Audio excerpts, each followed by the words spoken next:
આજે તો ખાઈ લીધા મરિયા, ચણા, લાડવા અને દાળ ભાત. હા ભાઈ હા, તમારા ભાઈએ જ ખાધા. નમસ્કાર બધાને, હર હર મહાદેવ. નાઈ ધોઈને ફ્રેશ થઈ ગયો છું અને ચડાવી દીધા છે માતાજીને અપરાજિતના ફૂલોને. આવી જાઉં છું હનુમાનજી મંદિરે અને કરી લઉં છું શિવજીની પૂજા. શિવલિંગ ઉપર ચડાવી દઉં છું જળ અને ચડાવી દઉં છું અપરાજિતના ફૂલો અને કરી લઉં છું શિવજીને પ્રાર્થના.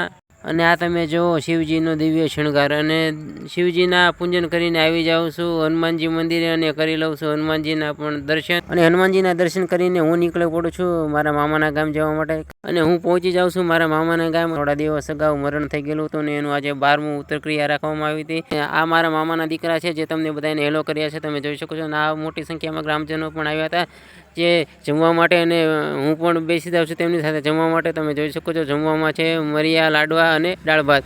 તો ચાલો હું પણ જમી લઉં મારું જમવાનું. ભોજન કરીને હું આવી જાઉં છું કાનુડાની મસ્ત મજાની ફ્રેમો જોવા માટે. અને અહીંયા વિવિધ વસ્તુઓ પણ વેચાતી હતી અને કટલેરી પણ વેચાતી હતી. અને હા, ઘડિયાળ ને ચપ્પલ પણ અહીંયા વેચાઈ રહ્યા હતા.